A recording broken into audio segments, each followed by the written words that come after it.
Hello everyone, welcome to Brain Blitz Audios. Today, in this episode of Derivations, we'll be dealing with the 14th chapter in the grade 12 syllabus for physics in CBSE. We'll be looking at some of the derivations of the chapter Semiconductor Electronics, Materials, Devices, and Simple Circuits. So, this chapter is all about semiconductors and integrated circuits, and so therefore it's also very important. So it's a separate branch of electronics by itself. So today we'll be looking at some basic derivations, or rather descriptions, which are important in this chapter. So today let's look at our first description or derivation. You're asked to briefly describe the working of p-n junction with a diagram. So, to briefly describe the work of a p-n junction diode, let's start writing. So, a p-n junction is basically a junction formed when a p-type and n-type semiconductor is formed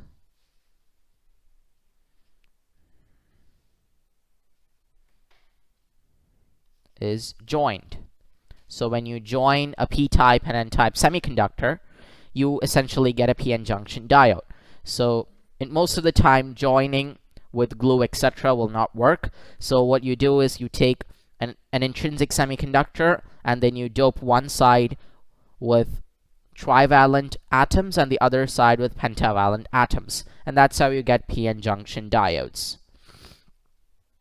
So the working is broadly divided into two types: diffusion and drift. When we're talking about diffusion, what happens is that the holes diffuse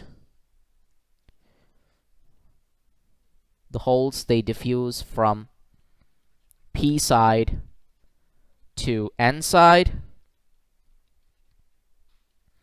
and electrons diffuse from n side to p side. So basically, if you have a p-n junction, so now you can see a lot of holes here on the p side, and on the n side you will see electrons. So along this edge you will have holes formed due to the transmission of electrons towards the p side. So this is formed. So when that happens, when this diffusion takes place, there is the formation of a depletion layer. So due to diffusion,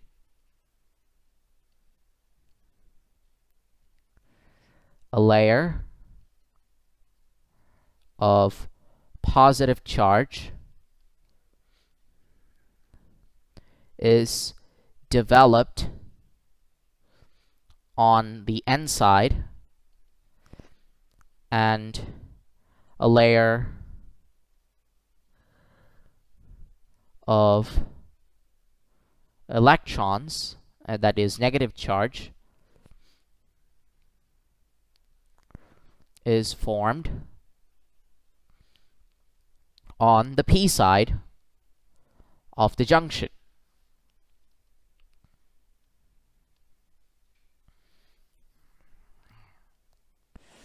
So this region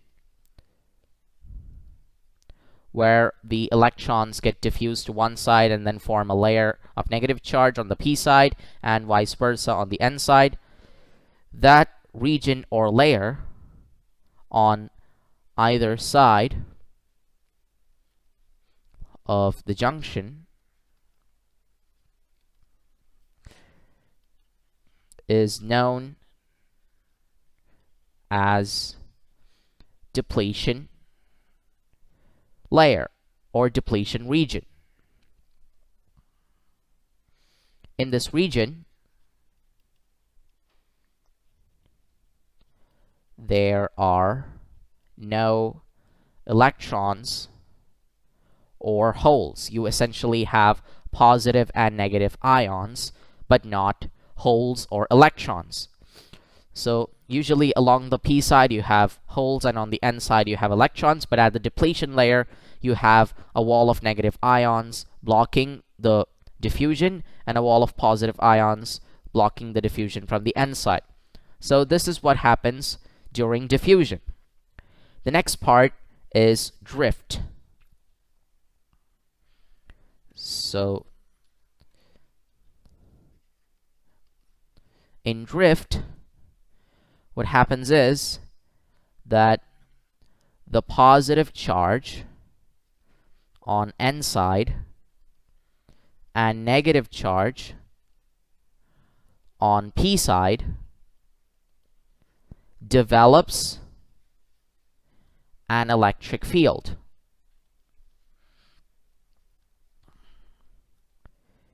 Due to this field, an electron on p side moves to n side of the junction.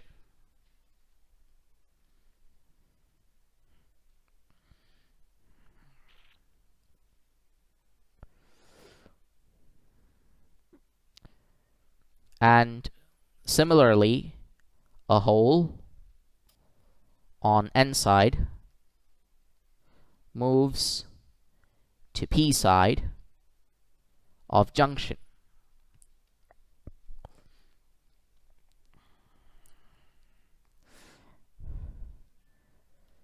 The motion of charge carriers in this fashion, due to electric field E, is called drift.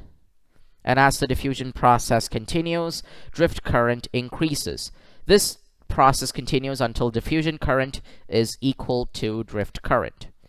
So under equilibrium,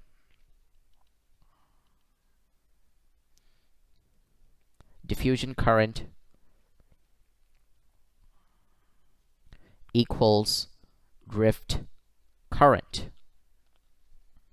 And in a p-n junction under equilibrium, there is no net current. The potential difference caused due to the diffusion of charge carriers is called the barrier potential. And this basically blocks transmission unless an electric field is applied externally. And when you apply electric fields, you basically get forward biased or reverse biased semiconductor diodes. So the next description or derivation is to describe the characteristics of a forward biased p-n junction diode. And you have to give some theory and also the VI graph for the same. So a forward biased p-n junction diode.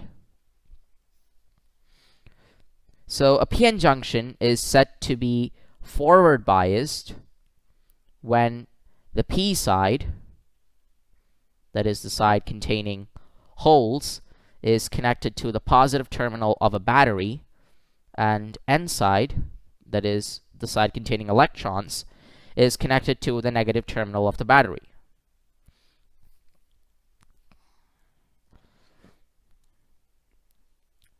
Now, the p region, that is the depletion region is formed in a p-n junction diode, and the p side is maintained at higher potential than N side. So with respect to the N region, the P region has higher potential. Now, in the setting for a forward bias PN junction, the electrons move from the N side across the circuit towards the P side, and because of that, the holes move from P side to the N side. So, due to applied voltage, electrons move to P side across the depletion region, and holes move to N side similarly. Now, this process is what we call minority charge induction. So basically, an electron here is now moved towards the positive end, that is the P side, and a hole here is moved to the N side. So you now inject minority charges to the opposite sides.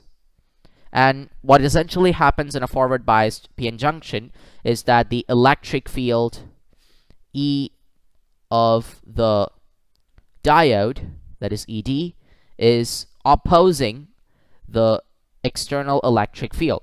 So because of the effect of the external electric field, the depletion region gets smaller and smaller and smaller, so the barrier potential decreases.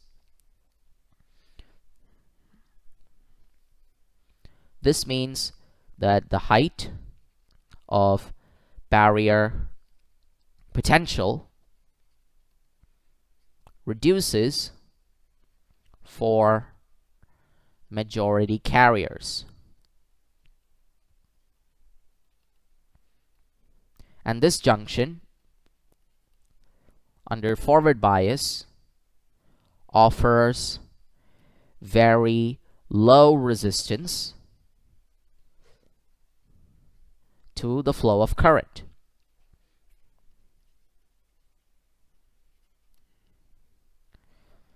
And also another characteristic is that the current increases sharply with forward voltage.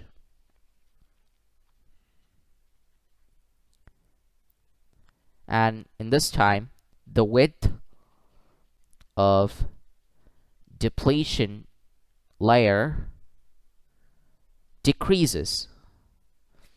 And when you can draw the graph for, say, current in milliamperes and voltage, then you can see that at a specific voltage known as Neet voltage, the current increases exponentially. So this is known as Neet voltage.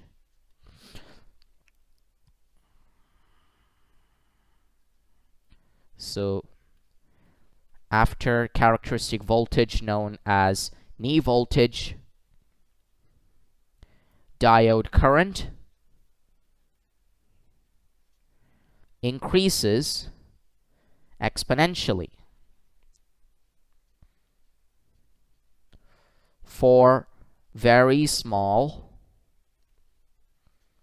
increase in diode bias voltage, that is the forward voltage.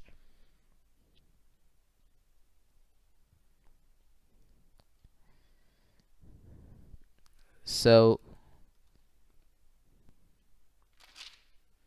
that is how you can describe the graph of a forward bias PN junction diode. So in a forward bias diode, what basically happens is that the depletion layer gets decreased due to the external voltage, and since the barrier potential decreases, there is less resistance to the flow of electrons across the diode, and also the majority carriers, they flow through the rest of the circuit, and the minority carriers flow through the rest of the circuit and reaches the other side. So electrons move towards the p side, and when that happens, holes move towards the n side. So you have minority charge induction and also the flow of majority charge due to very low resistance. And another important thing is that after a characteristic voltage, the value of the current increases significantly with very small increase in voltage. This voltage is known as Neet voltage or cut-in voltage, and it also can be said as the threshold voltage. So this is the brief working and characteristics of a forward biased PN junction. Now let's look at the characteristics of a reverse biased PN junction diode. So you need to give us some theory and also a VI graph, which is corresponding to it. So let's say this is the PN junction diode.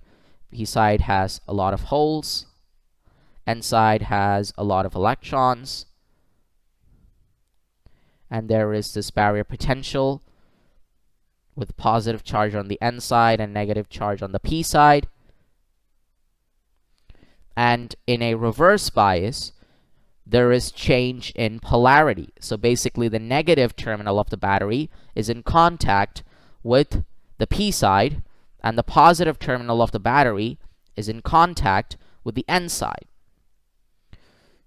So what happens now is that in reverse bias, the barrier height increases and depletion layer widens due to the change in electric field.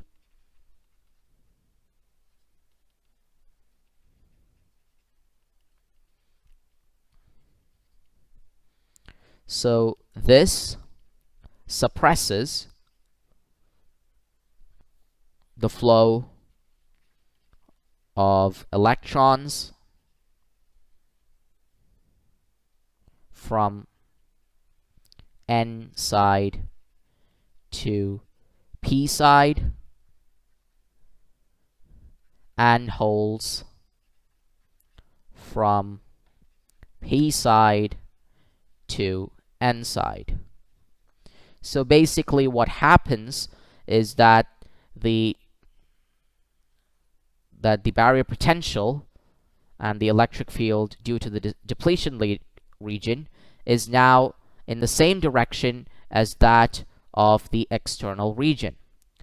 So E external augments the depletion layer electric field.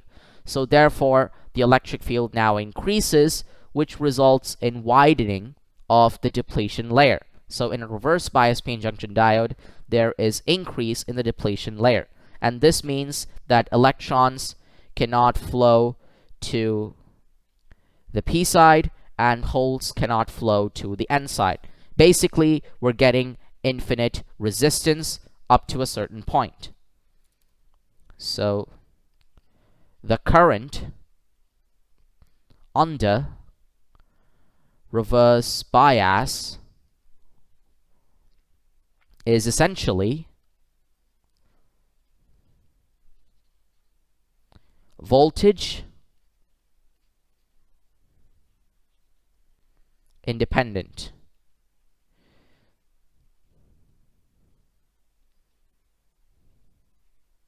Up to a certain critical reverse bias voltage called the breakdown voltage.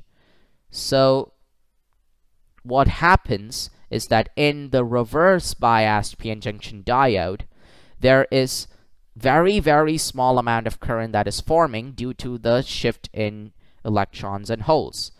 So a little bit of shift in electrons and holes are present, so that means even if the voltage is getting increased, there is a constant current, which is in microamperes, that is flowing through the circuit. So we'll be drawing that in the graph so it'll be more clearer. So up to the breakdown voltage, the current is independent. The current is independent of voltage. So in a reverse biased PN junction diode, the height of barrier potential increases, junction resistance is very high for current flow. So if you have circuit questions, then most of the time when they give you a reverse biased semiconductor diode, then you usually consider it as having infinite resistance. So it has a very high amount of resistance for current flow. The current, the reverse current, is very low due to minority carrier. So the current is due to the minority carrier, whereas in the earlier case, it was due to the majority carriers. So now you have the graph for reverse bias, so the characteristics, that is reverse characteristics. So essentially, since we are connecting it in the opposite polarity, then the graph is also negative. So up to the breakdown voltage, that is V,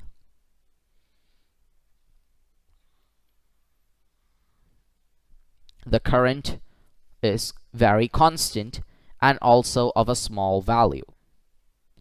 But once it reaches the breakdown voltage, it gives you a very, very sudden increase,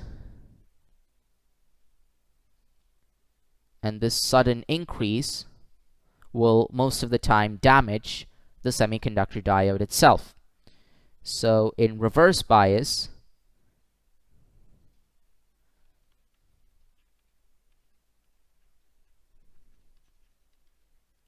if the voltage is less than the breakdown voltage,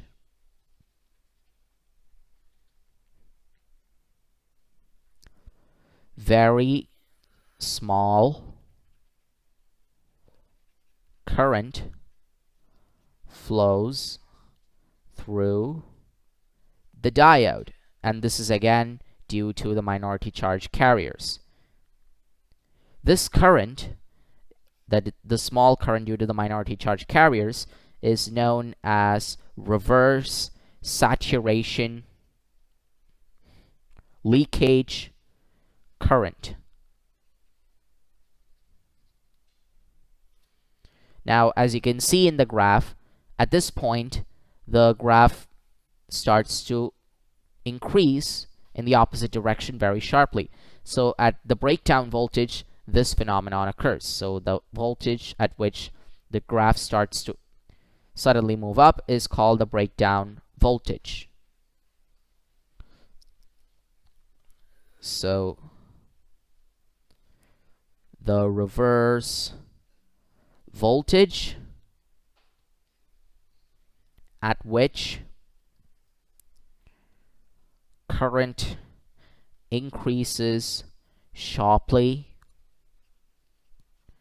is called reverse breakdown voltage. The phenomenon in which the reverse current increases sharply at breakdown